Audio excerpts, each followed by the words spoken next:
On October 28, 1995, a little boy was born.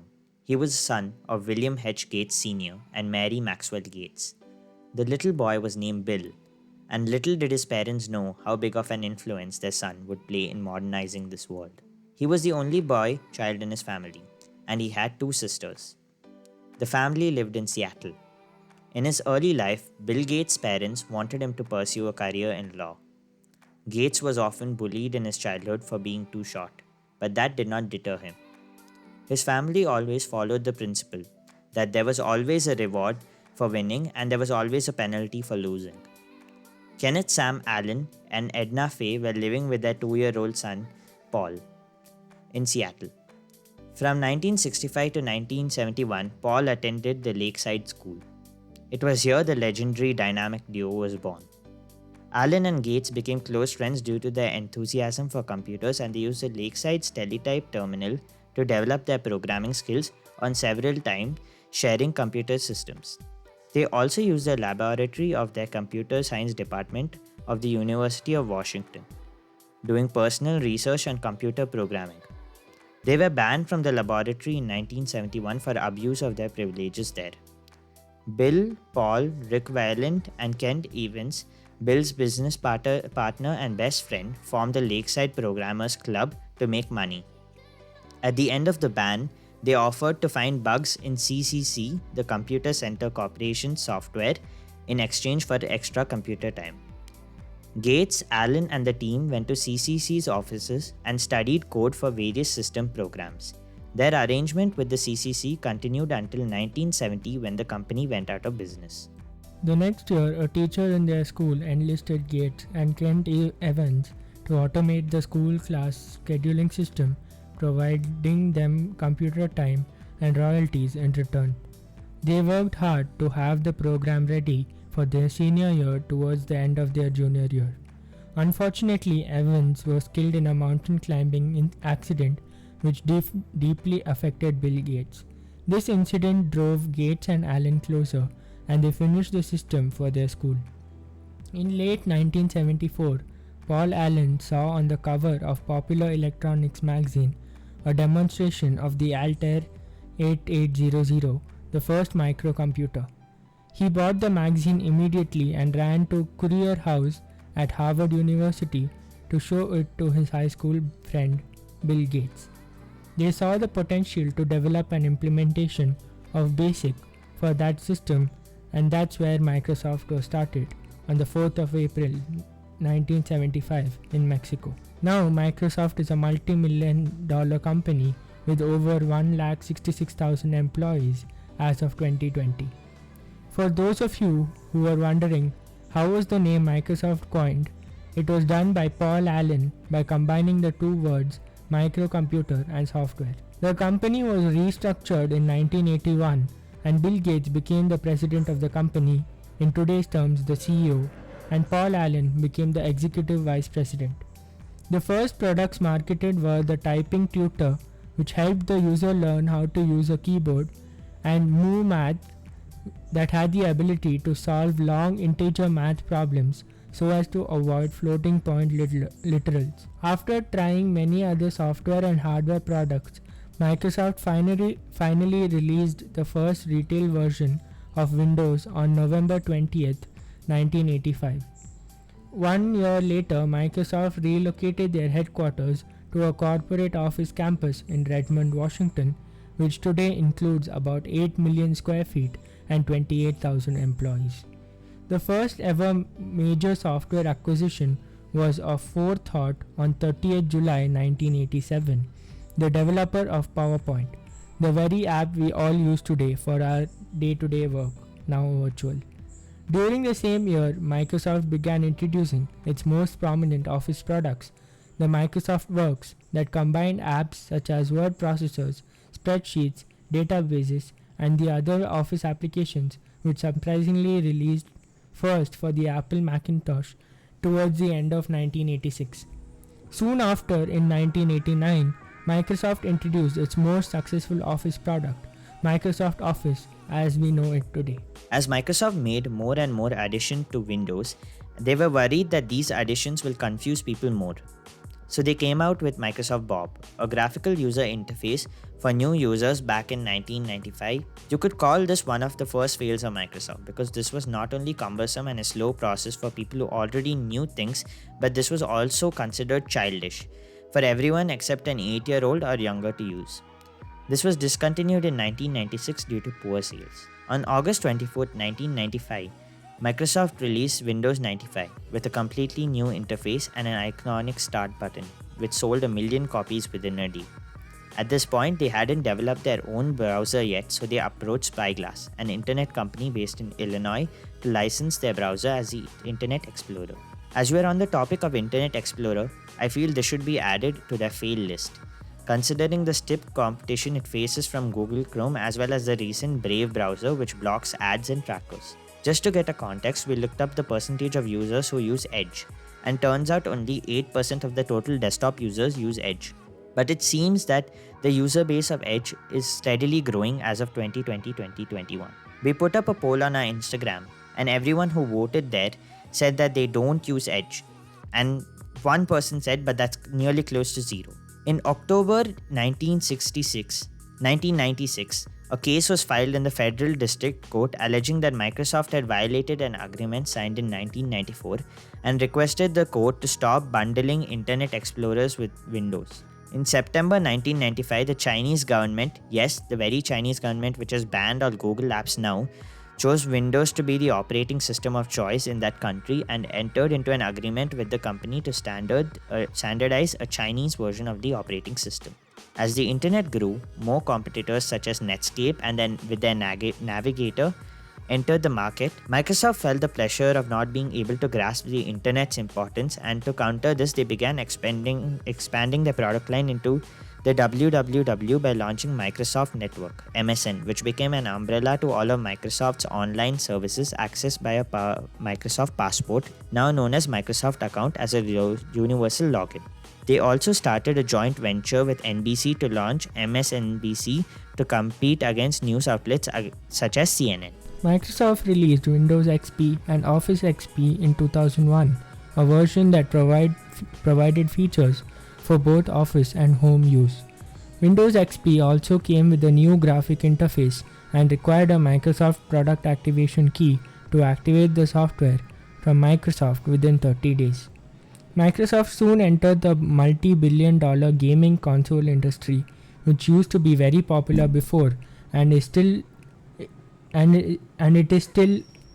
very popular, if not as much as before. They launched the Xbox, their very own gaming console, in November of 2001, which sold second compared to the PlayStation 2, selling about 24 million units. Microsoft launched their Xbox 360 in 2005, and this sold way more than the previous version, outselling the Nintendo Wii, which was super popular back in those days. The Xbox 360 also had a gesture control peripheral by the name of Kinect, which used 3D sensing to map the motion of your body. This device broke the market, creating a record sales of 133,333 units a day, which was more than an iPhone or an iPad. However, the Kinect momentum died down because there was no games built specifically for that, except for the ones which Microsoft made themselves, and most of the top-selling games at that time needed a console, and game developers had to focus more on that because that would be more profitable for them. As we were talking about iPhone or iPad sales, I suddenly remembered the iPod. Remembering the iPod, I remembered another fail of Microsoft, which was the Zune. This was very similar to the iPod, and it was basically for listening to music, and you could also store pictures on it. However, this did not sell that much, and Microsoft had to go through huge losses because of this. Moving on, between 2007 and 2011, Microsoft tried to make deals with some companies and even acquired a few of them. Microsoft signed a 5-year deal with Viacom worth $500 million in 2007 concerning content sharing and advertisements. The very next year, Microsoft felt the need to purchase Yahoo, considering the competition from Google. However, Yahoo rejected their offer, for they considered Microsoft to be an undervalued company. In 2009, at the opening show of the CES hosted by Steve Ballmer, Microsoft announced the first public beta test of Windows 7 for partners and developers. On June 26, 2009, Microsoft began taking pre-orders at a discounted price for Windows 7, which was later launched in October. On April 12, 2010, Microsoft launched the Kin phone, which was a fail as it was discontinued 2 months after release due to poor sales. This was basically a phone targeting the youth between 15 to 30 years and of age and was to be used for social media. Finally, Microsoft acquired Skype Technologies at a whopping $8.5 billion. With the success of Windows XP, Microsoft decided to come back with another new operating system, Windows Vista. Windows Vista wanted to deliver an aero experience to all users, but this did not go well. On November 8, 2006, Windows Vista was released. Windows Vista wanted to deliver a clean and aero experience to all users. And with this aero theme came a big sacrifice: hardware performance. Hardware was generally limited during that time, and people couldn't go out to buy new hardware just to get the newest operating system. And people really loved Windows XP. I mean, even I did. And when Windows Vista came out, people's expectations weren't satisfied. People called it as the worst operating system ever built, and also it was trolled by fellow competitors such as Apple. Windows Vista can be considered as a commercial fail as it did not sell well and Microsoft discontinued it quickly. On 22nd July 2009, Microsoft decided to launch Windows Vista's successor, Windows 7. The times had changed and people now have access to better hardware, and Microsoft needed to make the update. It decided to launch Windows 7. Windows 7 had the key features of Vista, but it was dialed down a bit and also was more pleasing to the eye.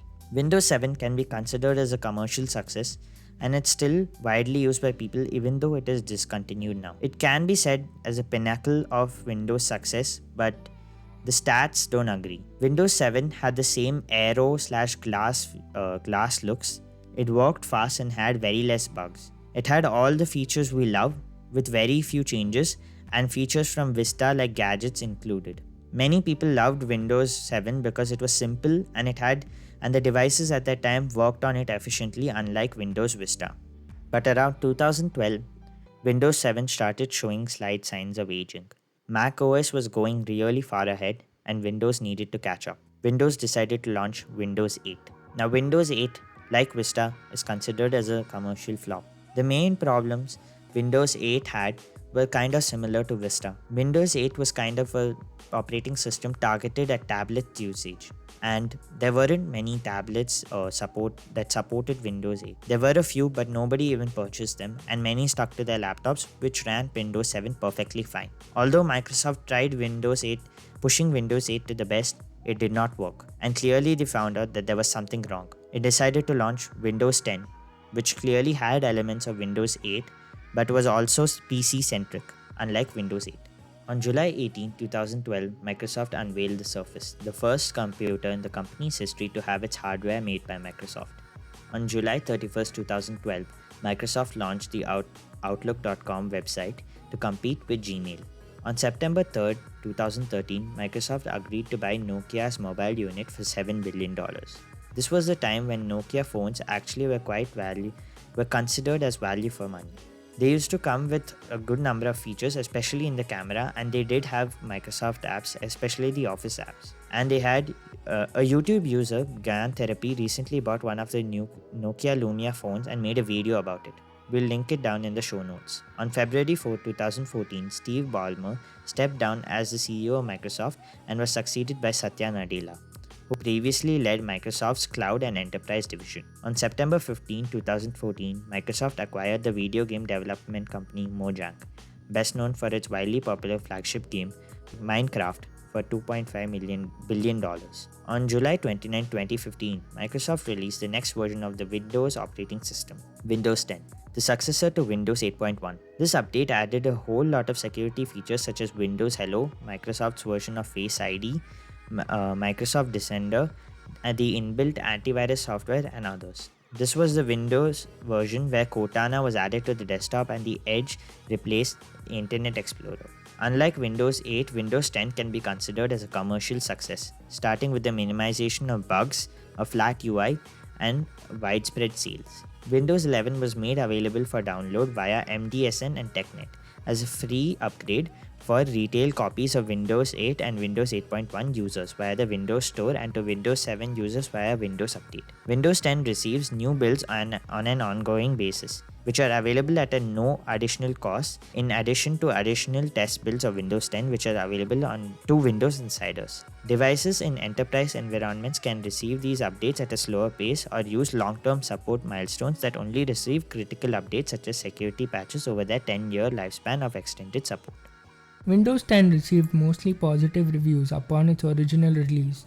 Critics praised Microsoft's decision to provide a desktop-oriented interface in line with previous versions of Windows, contrasting the tablet-oriented approach of Windows 8, although Windows 10's touch-oriented user interface mode was criticized for containing regressions upon the touch-oriented interface of its predecessor. Critics also praised the improvements to Windows 10's bundled software over Windows 8.1, Xbox Live integration, as well as the functionality and capabilities of the Cortana personal assistant and the replacement of Internet Explorer with Microsoft Edge. However, media outlets have been critical of the changes to operating system behaviors, including mandatory update installation, privacy concerns over data collection performed by the OS for Microsoft and its partners, and adware-esque tactics used to promote the operating system on its release.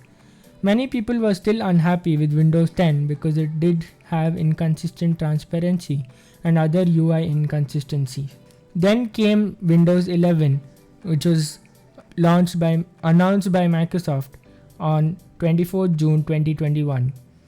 It has started rolling out beta for developers, and recently they did launch beta for selected public users as well, if I'm not wrong.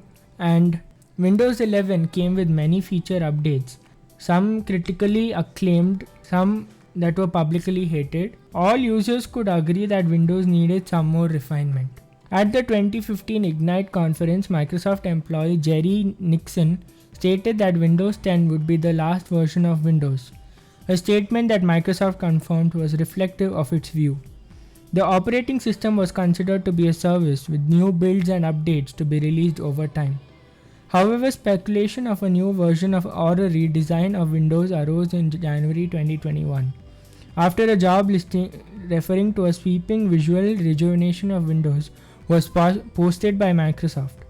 A visual refresh for Windows developed under the codename Sun Valley, which was reportedly set to redesign the system's user interface. At the Microsoft Build 2021 Developer Conference, CEO and Chairman Satya Nadella teased about the existence of the next generation of Windows during his keynote speech. According to Nadella, he had been self-hosting it for several months. He also teased that an official announcement would come very soon. Just a week after Nadella's keynote, Microsoft started sending invitations for a dedicated Windows media event at 11 a.m. Eastern Time on June 24, 2021. Microsoft also posted an 11-minute video of Windows startup sounds to YouTube on June 10, 2021, with many people speculating both the time of the Microsoft event and the duration of the Windows startup sound video to be a reference to the name of the operating system as Windows 11. On June 24, 2021, Windows 11 was officially announced at a virtual event hosted by Chief Product Officer Panos Panay. According to Nadella, Windows 11 is a reimagining of the operating system. Further details for developers such as updates to the Microsoft Store, the new Windows App SDK, codenamed Project Reunion, new Fluent design guidelines, and more were discussed during another developer-focused event on the same day. A redesigned interface is present throughout the operating system. Translucency shows a new color palette, and rounded geometry are prevalent throughout the UI. Taskbar buttons are center aligned by default, and the new widgets button display a panel with widgets along with a news feed provided by Microsoft News, expanding upon the news and interest panel introduced in later builds of Windows 10.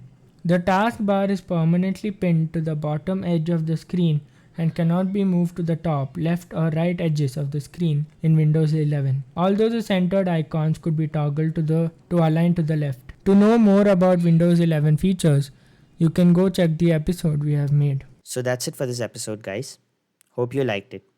We didn't get too much into the details because Microsoft is a really big company and has many products. We decided to keep it short and simple. Hope you guys enjoyed it, and we would like to do more episodes like this, and we had fun recording it. Also, before we end this episode, I would like to ask you to please subscribe to our podcast on Spotify. Also, follow us on Apple Podcasts and write us a review. Do follow our YouTube channels, Tech Buddies Podcast, Tech Buddies Podcast Shorts, and also do message us on Instagram at the rate Tech Buddies Pod if you have any doubts or any queries, or even if you want to come in one episode, you can. And don't forget to like, share, subscribe wherever you are. Please share this. As if you guys didn't know, we did make a tech upgrade this time. We did upgrade our mics, and we wanted you guys to have a better experience. So, in return, we hope you guys can share this episode. That's it for this episode, guys. Stay safe. Hey guys, so basically this video is over. Hope you liked it. I know like editing felt a bit lackluster in some areas. We'll try improving next video and stuff. Um, I might not put music in the right place or like put proper transitions, but we just wanted to show you that like we are also putting an effort to make like our content more interesting, and like you guys like what we are doing. So it's like a this whole season is like based on docu-series type thing. So yeah, that's it for it for this episode. The next episode will take some time, but trust me, it's gonna be worth watching. This one was, I mean, like compared to our older episodes. I mean, it's more interesting, but we'll make it really, really good, like up to Disrupt TV and Expo level. I'll just try my best. So that's it.